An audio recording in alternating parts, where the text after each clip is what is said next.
Is the current Catholic view of justification heretical? We personally did not create all of these disagreements. We inherit traditions that have disagreed and all sides have sinned against one another. As we engage, again, Protestant Catholic, what are some things you wish that Protestants knew? Of course, I would like people to embrace a Protestant perspective. That would be a step towards Catholicity, actually. You debated Trent on Sola Scriptura. What was that experience like for you, being on stage against Trent Horn?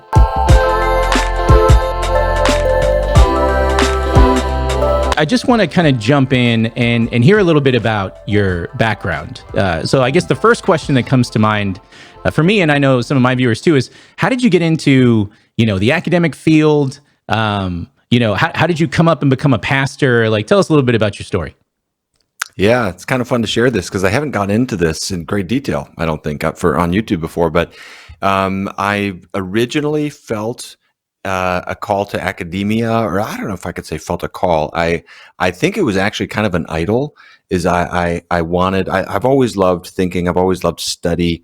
In late high school, early college, I began to enjoy studying more. I started reading C.S. Lewis. I started reading other things that kind of whet my appetite for the life of the mind and all of that. And then I was in seminary and I was feeling a call to ministry and didn't know what that would look like. My dream was to go to Princeton and study Karl Barth. That was Princeton Seminary, not university. That was my dream. That's what I hoped to do. And there's lots went into that. And the short version of this story is basically the Lord kind of worked in me and helped me to just go back to the simple verse in Mark 10:45. Even the Son of Man came not to be served, but to serve. And I began to think more about, okay, it's not just about what I want to do or what I would find intellectually interesting. I need to spend my life for the kingdom of God. I felt the Lord was calling me to pastoral ministry and to just let go of the PhD thing. So I've been in pastoral ministry pretty much consistently since around 2010.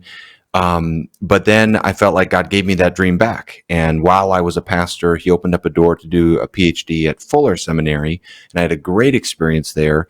And then since that time, God's been so good. He's opened up doors for publishing and for academic things, conferences, things like that. We have considered teaching at points, but at this point, I feel like the Lord's got me right where he wants me in terms of, this kind of ministry. Right now, there's more doors opening up for online apologetics type ministry. And that's interesting because that's kind of a third thing, different from both local church ministry and academic ministry. So I'm finding my way in that world right now.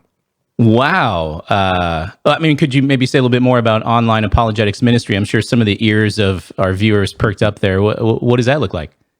Well, I never thought I would get into apologetics because I sometimes have some hesitations about how apologetics can go. Sometimes, not always, but sometimes it can be a bit triumphalist. Sometimes it can be about just scoring points. And there's just certain things about that personality that the personality God has given me isn't necessarily what you would think of when you think of apologist. I'm not someone who loves arguing, I probably fit better as kind of a pastor scholar in terms of my natural temperament. And yet I actually think the needs of the times right now do call for apologetics that is a little more human and has a little more of a compassionate touch to it. So I do sense God calling me to just do everything I can to try to meet needs. And there have been opportunities that have come up through my YouTube channel to try to meet needs, whether it be defending Protestant beliefs, other beliefs, general Christian beliefs, trying to do things like theological triage, which means ranking different doctrines and just trying to speak any way that I can genuinely sense maybe this could meet some needs. That's really what I try to come back to. I have my marching orders from a passage in Isaiah 58 that I feel like God's put in front of me that talks about giving food to the hungry. So every video I come back to and say, is this going to meet needs? Is it going to help people? And that's what I want my whole life to be about. That's so good. It's funny you say that. The way that my channel has sort of come up, so to speak, is through debates specifically. So I was a former debate teacher, and I tried to think about providing some kind of value that wasn't out there. But I've always noticed I'm very wary of promoting debates because I agree with you. We are so adversarial right now in our culture, in our society, in the way that we talk to each other as people, believer and non-believer. So whenever I put out another Debate Teacher Reacts as the series, I'm always like, oh man, I'm trying to be very careful because I don't think we should be debating, actually. I think we should be loving each other. We should be leading, our lead foot should be in love and caring concern, and letting conversations flow that way. And so I appreciate what you said there. Maybe we could talk about like your heart behind, TruthUnites, behind your ministry efforts there. And you already have sort of said this a little bit, but especially when it comes to engaging Roman Catholicism, what is your heart behind it? Is it merely to clarify false teaching, behind Roman Catholicism, or is it to maybe one day unite the church again? Yeah. Well, this has come into greater clarity in my own heart and mind over time. When I was in my first 6 months of my YouTube channel, I was still sort of feeling out, what it would be like. And it's actually surprised me that I've gotten pulled into Protestant versus, I'll just say, the non-Protestant traditions to encompass all of them out there as much as I have. I've condensed my goal down to 5 words, and it's gospel reassurance through theological depth. And so the idea there is that we're trying to go a little deeper into theology, and the purpose of that being that we want to create an assurance in the gospel, clarity about the gospel, an assurance in the gospel. I just see that there's a huge amount of anxiety right now, and a lot of people are questioning things, and that's a feature of the culture and the times in which we live. And so I've just resolved that I want my YouTube channel to be something that people can go to, kind of, the imagery of food to hunger from earlier.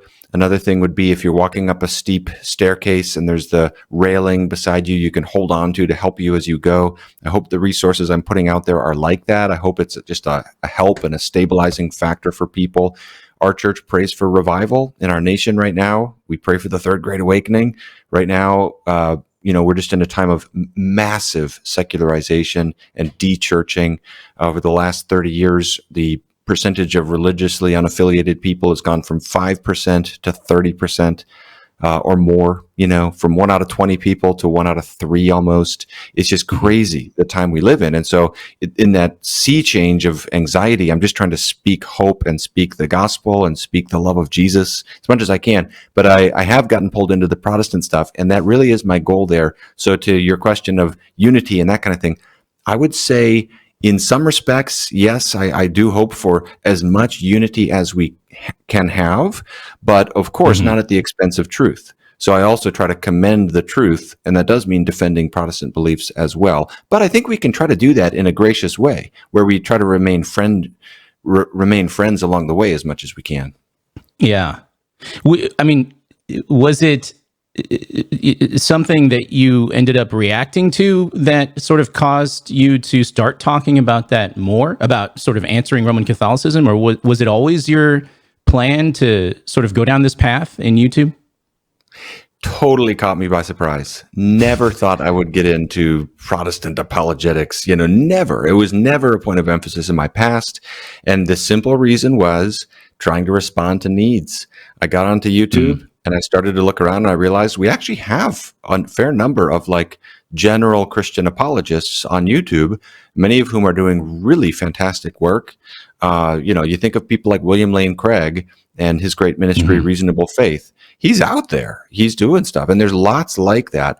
But what I discovered is there's plenty of people who, there are apologists for the non-Protestant traditions on YouTube who really occupy a significant space, and they're churning out a lot of material, arguing against Protestantism. And there really hasn't been very much at all response to that on YouTube. And so I just got sucked in. You start addressing it a little bit, and then you feel all these needs coming at you, and you're getting emails every day from people saying, hey, what about this? Could you do a video on that?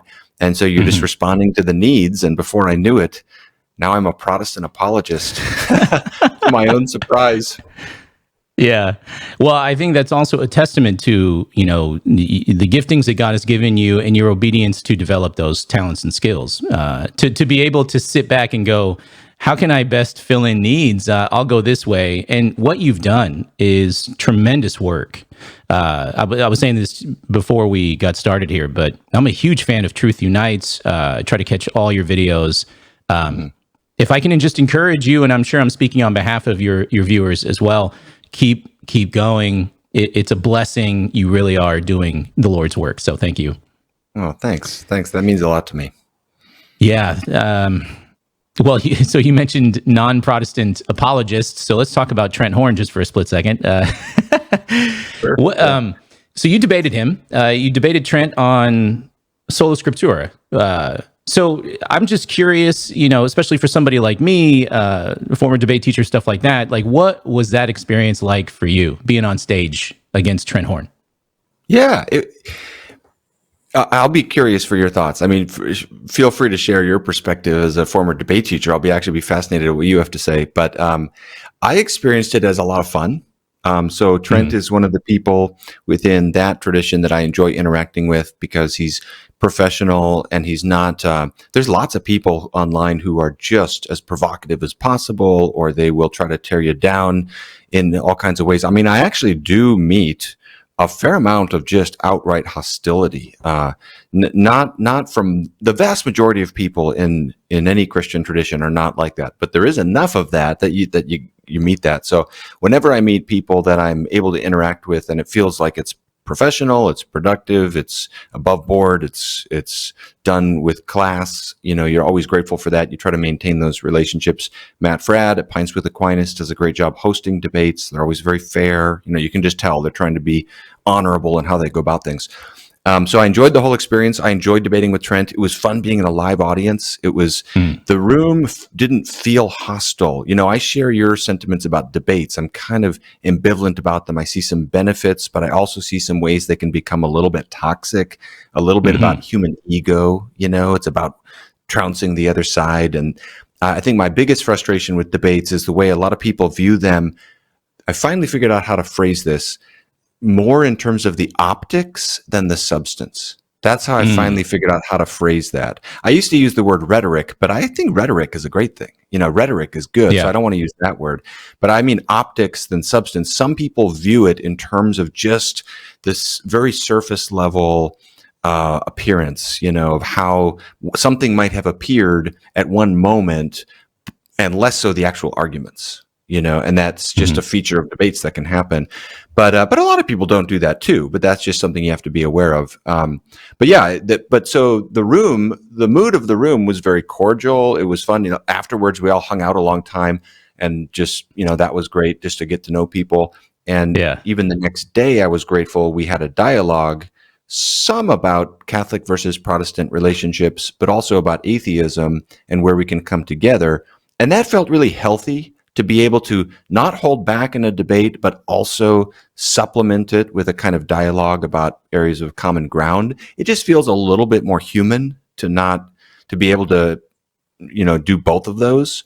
So that was a great experience too. So I enjoyed it. The only other thing I remember feeling is just how fast it flew by. I mean, it was just and that's not a criticism of the time slots we gave, because even if we'd had longer ones, it probably still would have felt like that. But it absolutely flies by. And so what I tried to do is a ton of preparation in advance so that I'd be ready to not have to think in the moment any more than is necessary, and just kind of be prepared to anticipate whatever might come up. So that's probably, to me, one of the key things in a debate, is being ready for what might come about. No, actually, that was the next question I was going to ask you. So first of all, I'm so sorry. I actually have not seen the exchange yet. I had always planned on doing it, and I got caught up with work at the time and never circled back around. So I actually plan on watching it, and I have excitement to see it, because Trent is he's a formidable opponent. But also you are incredibly intelligent. So I see that as a great matchup there. Having said that, though, I was going to ask you about your prep, because, and this is something I try to relay in the debate videos, it is incredibly important that you anticipate what your opponent is going to say, not in the wrong way, you actually have to, and it's a skill, anticipate what they're actually going to say, So I wanted to ask you, like, how did you do that? How did you, in your mind, what were you telling yourself, this is what Trent is going to say when I see him? Like, how did you figure all that stuff out? Yeah.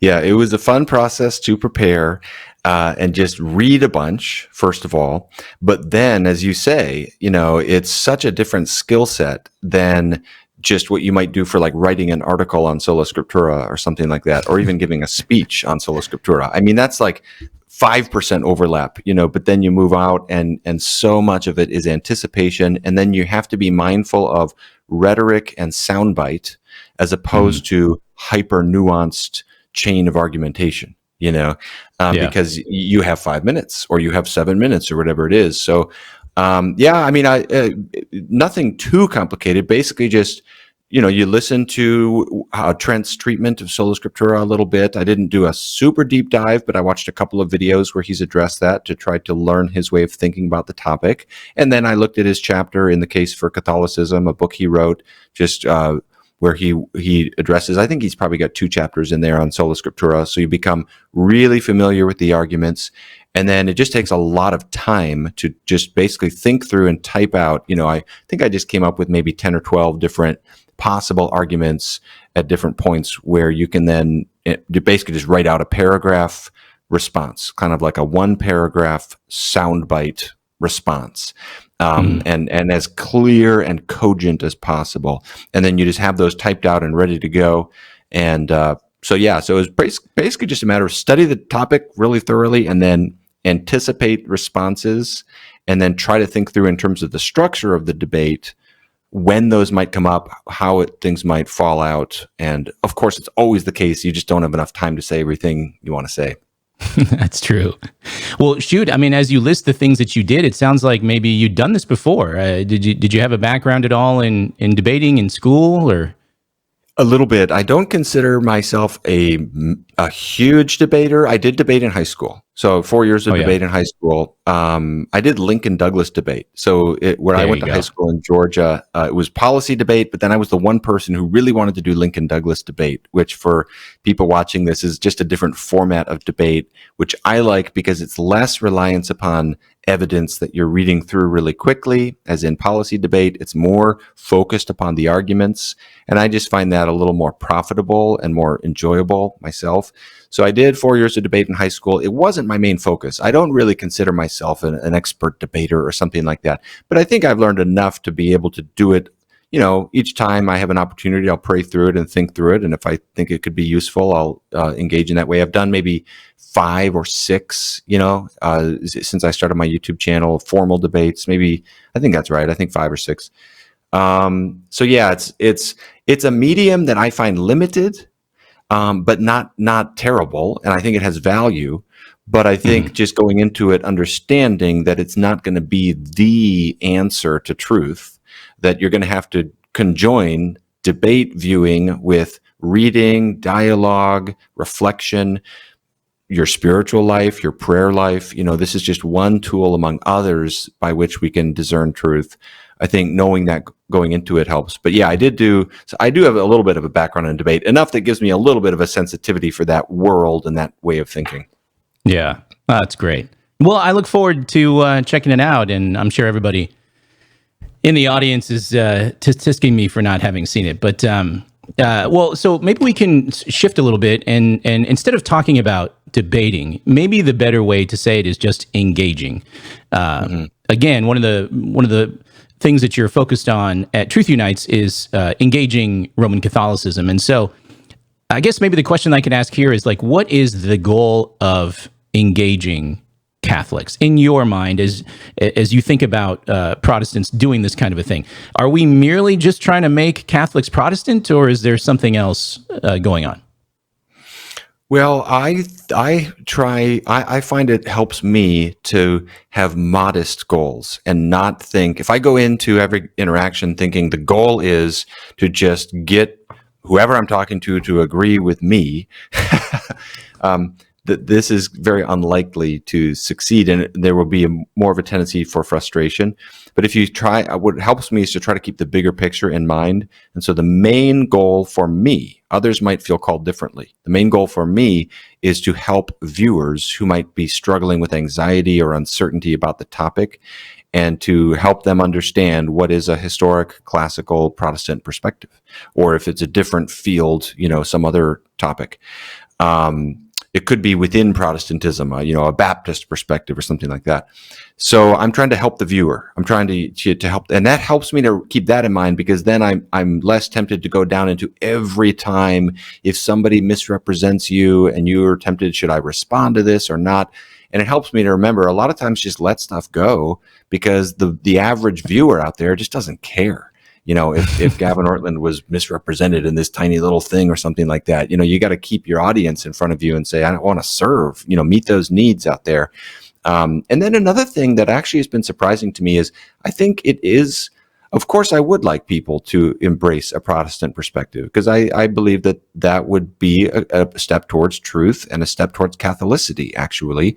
But I also have respect for people, and I know sincere, intelligent people will disagree and be of a different perspective. So in the meantime, we can remain respectful to one another, and just, to have a civil dialogue is actually a witness to the gospel in our culture, in my opinion. To be able to talk without hatred, without contempt, I actually think that is countercultural, sadly. And I actually think, I actually know atheists and agnostics and skeptics do watch the Protestant versus Catholic versus Orthodox discussions. And many of them, they're in dialogue with me, and they'll talk about, well, I think the Catholic side is better for this reason, and I'm a kind of fascinated by that, because I'm thinking I'm surprised that you care at that point, which of these two sides is right, but I respect their intellect and their intelligence. So I do think, in other words, to model the ability to talk civilly, because we share some foundational beliefs across these traditions. One of those beliefs is that God became a baby. So if we all believe together that God became a baby, we should talk to each other with love and humility. And that can be a testimony to the gospel to those watching along. No, you're so right. I love that. What does that do to our conversations, Gavin? So again, in thinking about engaging Catholics and trying to remove that little bug inside a lot of us where we just want to close the deal, what does that do to our conversations? Does it spread them out over a period of weeks, months, and years, talking to our Catholic neighbors, co-workers, family members, and maybe just trying to provide one nugget here, one nugget there? Is that what that looks like practically? What do you think? Well, I think that is a very wise approach, to have patience like that, because the truth is that these differences that we inherit, that's actually kind of helpful for us to remember, to depressurize things a little bit, is we personally did not create all of these disagreements. We inherit traditions that have disagreed, and all sides have sinned against one another, and that comes to us today. So we inherit these differences, and they're not simple. They're complicated. If they were simple, they probably would have been resolved or died out. But the fact that, hundreds of millions of people still disagree for centuries about these things probably means that it's complicated, and it is complicated. And each side has a different range of values and presuppositions. And so I think what you pointed out there in your question about patience and the need for, little bits at a time, and even, yes, years. Absolutely.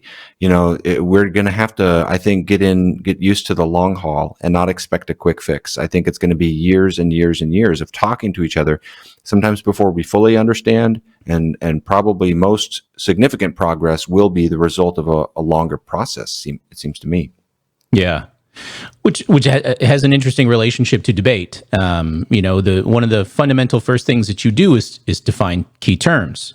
So that you can have a conversation with the person that you disagree with. Because if you don't, and you don't share terminology, you end up just talking past each other and stuff. And in regular conversations, that just takes a while to be able to listen actively and understand, the person that you're talking to, their point of view, where they're coming from, how they define certain things. That does take time. How can you help us, Gavin? We don't apparently want to do anything longer than it takes to microwave popcorn. So, like, how do we instill this habit in us to just take our time and be patient? Well, one value that might help us is cultivating curiosity for the differences. So that if you're thinking of Lewis and Tolkien at the pub, they're talking about their literature, and maybe Catholic versus Protestant differences come up. Lewis and Tolkien are both pretty intelligent, pretty impressive thinkers, and it would be curious to think, if I could be a fly on the wall at a meeting of the Inklings and just sit there and just soak it in, that would be absolutely fascinating. Well, there's a lot of people like that today, where we can say, I'm curious. I really want to understand a different way of thinking, and I find a disposition of curiosity is so valuable. To ask questions, the ability to really say, how, like Atticus Finch in To Kill a Mockingbird, how does it make sense to them? I want to see the world through their eyes. How does it make sense to them? How is it satisfying and compelling to them? And the thing is, we live in these extremes where some people they don't have anything like that, and we need to encourage them to that. Other times, though, people can think, oh yeah, we just need to be curious and understand and listen and dialogue, and so there's no space for pushback or contending for what you believe is true. And so that's where that balance, I think, is needed to, especially when it comes to the more important issues, also be okay in the patient process and along the way saying, here is the conviction that God has led me to, and here's why that is important, and I would like to share that and commend that along the way, even while I keep listening as well. And so that way it steers it clear from being too squishy of an ecumenism too, where we sacrifice really contending for the truth, which when we sacrifice that, we don't honor the importance of these issues. Yeah, it's so good. Curiosity is such a wonderful quality to have. I was a high school teacher before I became a pastor myself, and that is the key to engagement with students, is creating an environment where we're all just trying to solve mysteries. We're curious. The Proverbs chapter 2, incline your heart towards understanding. I mean, this takes curiosity in order to do something like that. It's wonderful. I think that's wonderful advice. Thank you. As we engage, again, Protestant Catholic, what are some things you wish that Protestants knew in order to better engage Catholics, just from your vantage point? Yeah. Well, I'll give two really basic ones that are so basic that, some people might say, well, of course, we already know that. But I have learned not to assume that something that might seem basic might not, it's still worth saying. So sometimes Protestants may be guilty of failing to appreciate the sincerity of the other side. But all sides can do this. But it can be this mentality of, we wouldn't say this, but we can think, if they really care about the truth, and if they're really seeking the truth, eventually they're just going to see it just like I do. And we fail to appreciate that someone might be sincere and disagree. Or sometimes we maybe have seen a lot of traditionalism in other traditions, maybe even some Protestant traditions, but some of the non-Protestant traditions. And so we assume that people don't really value, personal, vital faith in Jesus day by day. And that's just not true. And people just need to understand there are people, I often say there are better Christians than I am in these other traditions. And that's so obviously true. You just look around and you see there's some amazing people out there.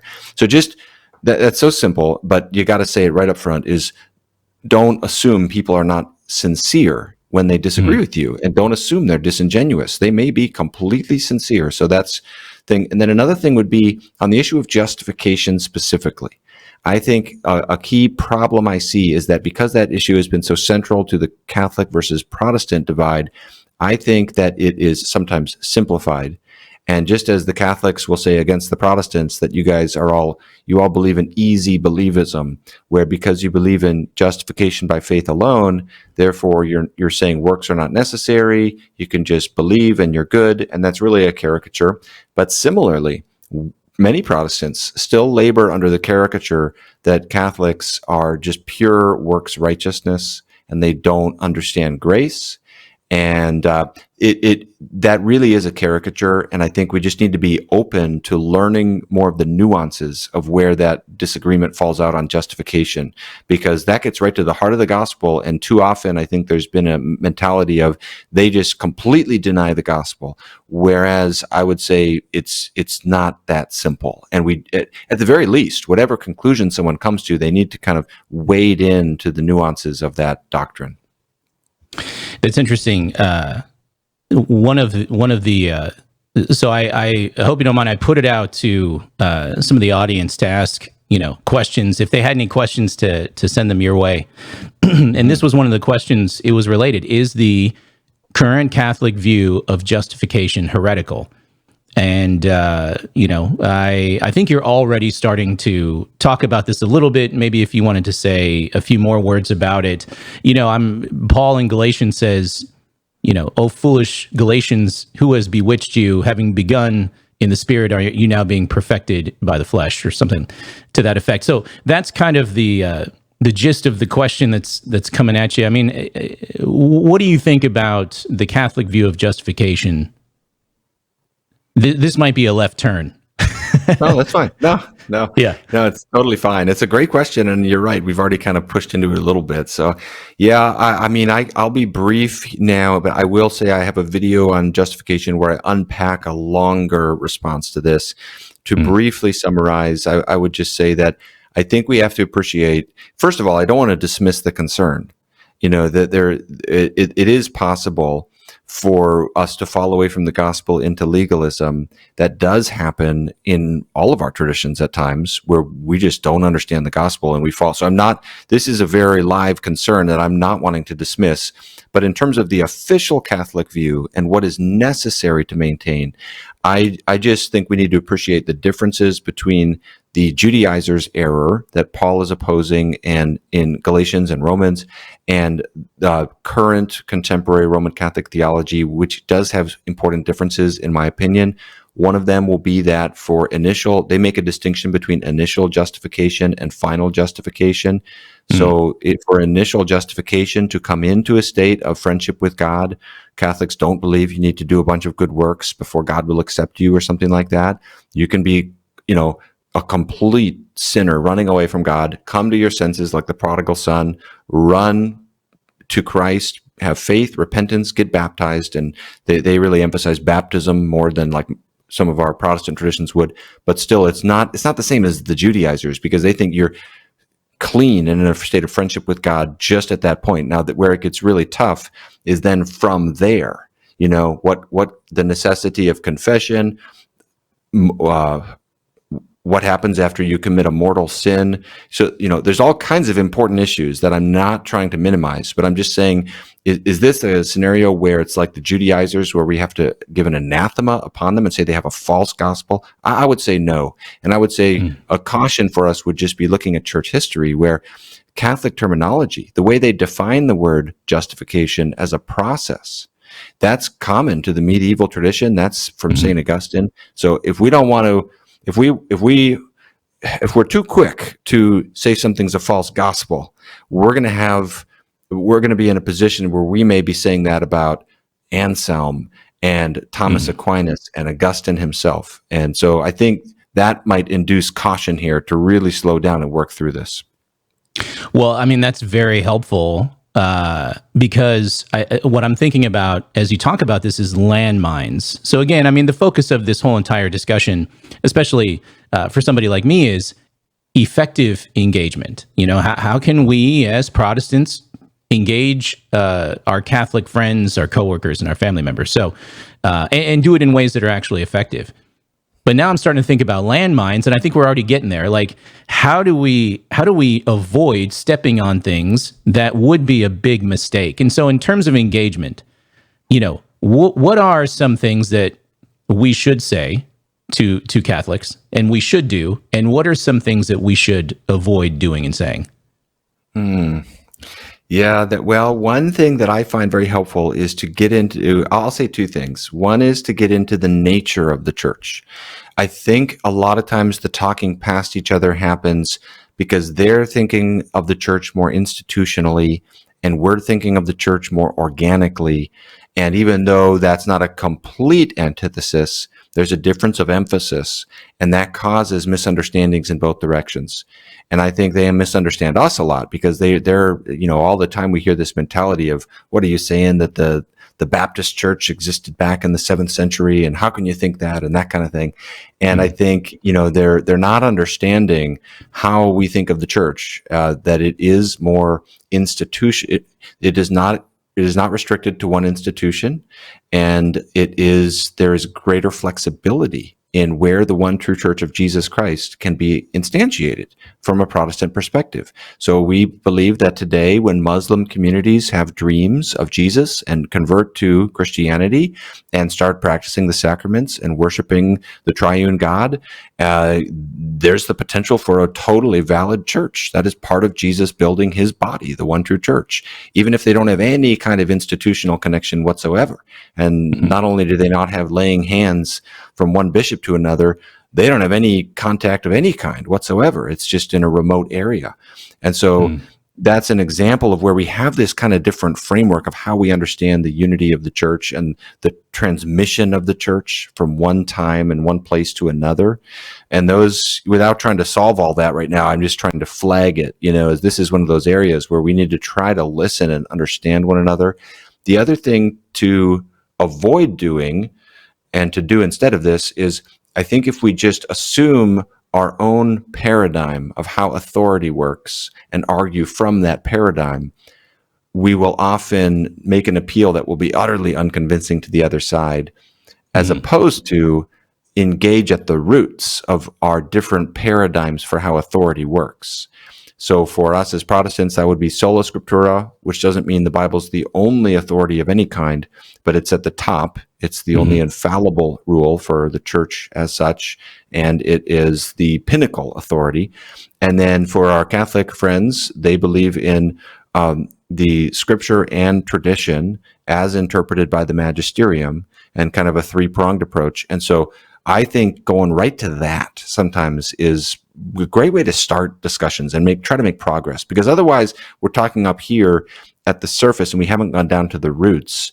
And so we just won't be able to maybe make an appeal that will pull someone over towards our side in any way, because we're not arguing within a paradigm that they recognize. And I think that's another area where we just should be mindful. And I've just found it helpful to try to go into those deeper methodological issues of authority. Yeah, that's really great. I'm sure some in the audience are jotting this stuff down, and then the next question naturally is, well, okay, maybe there's some kind of a book I can look into or something. So I'm gonna set that on the table, and I'm gonna come back to this. I might ask you about some resources, some things to go deeper, just for that, because I think that's helpful. Thank you. Let's say, again, engaging Catholics. Let's say we actually have engaged someone, and they decide over time that, I think I should leave Catholicism. Well, we don't want to leave them hanging, So what are some crucial next steps for us so that we can love and guide this person well? What's your thoughts there? I think a lot of love and a lot of reassurance is going to be necessary along that journey. Whenever we make a significant change, sometimes there will be a part of us that might look over our shoulder and wonder, did I do the right thing? Did I not do the right thing? For that particular change, because to leave the Roman Catholic Church is considered a mortal sin, they may have a part in their heart that's wondering, oh my goodness, if I'm wrong about this, then that has eternal consequence for my soul. And so we will want to do what I mentioned at the beginning as the goal of my channel, and that's gospel assurance. We want to just, communicate the love of Christ, communicate the promises of Scripture to this person over and over, and just kind of, inundate them with the promise of the gospel. To me, one of the basic imports from the New Testament is, if the gospel does anything in our hearts, it gives us a sense of our secure status within the love of God. You think of Romans 5:1, we have peace with God. We're not in an uncertain relation to him. We're now his friends, not his enemies, through the blood of Christ. Romans 8:1, there is no condemnation for those in Christ. Now, yes, we must follow Christ and respond to him with obedience, taking up our cross, but we're doing that not from a position of uncertainty in our relation to God. And so I just want to give, I think, unfortunately, I do think Roman Catholic theology can put some anxiety upon people. And I want to give them lots of love and assurance and just basic communication of the gospel. Again, in the point of kind of not making any assumptions, I find that many people, well, I'll use myself as an example. We can always be reminded of the gospel. We need that reminder continually of what Christ has accomplished for us and how that applies to our lives in different seasons. And so I think the main thing, there's lots of things we could consider in terms of helping them understand how much there is to Protestantism, the different traditions, helping them think through their own convictions.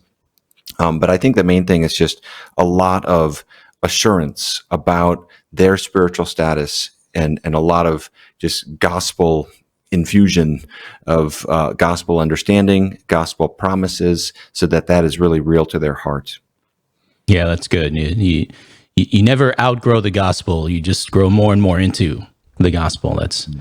That's great. We have it's already almost done, Gavin. I don't know if it's been going really fast, and I really appreciate you taking the time. A couple more questions here. One from YouTube. So I'm just going to read it as it was asked. Okay. Sure. What should a Baptist do if they find that they're not satisfied by the low sacramentology of Baptist theology and feel drawn toward more real interpretations of the Lord's Supper? I mean, maybe you can also add to that,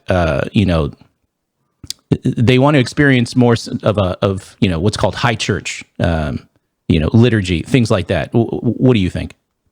Yeah, a question like this is one I hear a great deal. There's lots of people who are thirsty for higher liturgy and higher view of the sacraments, and I would say that's true for myself as well. I really resonate with when liturgy is done well, and also just a high view of the sacraments, the Lord's Supper. I mean, Charles Spurgeon said the Lord's Supper. He was a Baptist, the great Baptist preacher in London. He said the Lord's Supper is the closest we get to heaven in this life. And I appreciate that quote. I kind of resonate with it. We're doing a study on the Lord's Supper right now, reading through Thomas Watson's book at our church, a great Puritan author on the Lord's Supper, and learning about that, trying to grow in that. I think my basic appeal would be that it is actually a historic Baptist teaching, that the Lord's Supper, to have a kind of a view of real presence in the Lord's Supper, and just to have a high view of the Lord's Supper. So just to encourage someone that they don't need to assume that would mean leaving being a Baptist. But I also appreciate the sociological reality that that's not going to be a very common descriptive of many Baptist churches today. So this is where we need renewal in our Baptist churches, to the extent that a lower views are kind of even a deviation from our own Baptist roots. We need renewal and just education about the sacraments and what worship should look like.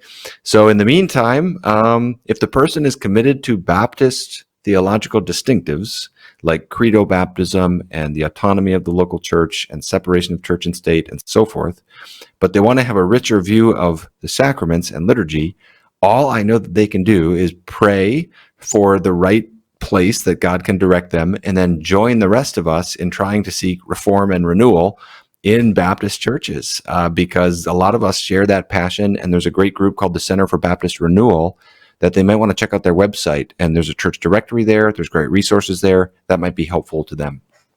Oh, that's excellent. Well, so I mean, that is sort of the last question that I had, were resources. As listeners, viewers get through this interview, I'm sure they're getting excited, writing stuff down.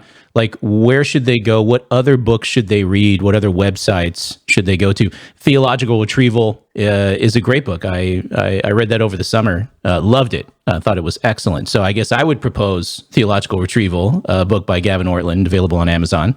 But what are some other resources that you would suggest for viewers? Yeah, when it comes to the Protestant issues, I have a book coming out next summer. So I'll just say August of 2024. I don't know when people will be watching this, but so that's called What It Means to Be Protestant. It comes out from Zondervan Reflective next August 2024. That might be useful. I love to encourage people to read classical texts from church history. And so when it comes to diving into church history, learning more about theology, the Puritan paperbacks and the popular patristics book series are cheap, short, little paperback books, one giving you books by church fathers or other early Christians, the others from Puritans. Those are just fantastic ways to get in. I mean, if somebody really wants a devotional read, reading through a book like Richard Sibb's The Bruised Reed. He was a Puritan who talked, the Puritans would give these lengthy books on one tiny little verse. And this is from the verse in Isaiah that, speaking of the Messiah, says, "A bruised reed he will not break." It's all about the gentleness of Christ, that when we are broken, Christ is gentle to us, basically, and just wonderfully devotionally rich and not that hard to read. So I love to encourage people to get back into church history and read classics. And then if there's any other specific genres you want me to speak to, I can. People often ask about Protestant stuff, and there's not as much in that space. One book I could mention is Jerry Walls and Ken Collins' Roman But Not Catholic. That's a more recent book that does a great job kind of responding to arguments against Protestantism, so that might be of use as well. So those are a couple of things that come to mind. Yeah, that's great. Thank you. Any like in the area of apologetics as well, but with that sort of, and you say this well, like ironic tone, what would be something that comes to mind? Usually the one that always is thrown around is Tactics by Greg Koukl. But any books along those lines, or website or resources along those lines? Or maybe they just don't exist. No, well, I mean, Greg Koukl's stuff is great. He's got a newer book out too. What I find so helpful about his stuff is it helps you be prepared for everyday conversation. Those are very practical books. They're like, if they're, when you get that question and you feel like a deer in headlights, what do you do in that moment? His books are really helpful for those kinds of conversations. I do have my own book on apologetics called Why God Makes Sense in a World That Doesn't. That might be of interest to people. I've mentioned William Lane Craig before. I think he's a very gifted apologist. A book of his, like Reasonable Faith, it works through some standard arguments that are really great. I like David Baggett's work. He's done great work on the moral argument, for example. He's a great philosopher. He teaches, I think, at Houston Christian University, it's now called. He's got some fantastic books on moral argument, on other things. So yeah, in general apologetics, there are a lot of good resources out there, and even on YouTube too. So I don't know, those might be some good starting points at least. Pastor, author, speaker, Gavin Ortlund. Definitely check out his channel, TruthUnites. Gavin, thank you so much for joining me today. Hey, it's my pleasure. Keep up the great work, Nate. Really enjoyed getting to know you. Thanks for having me on.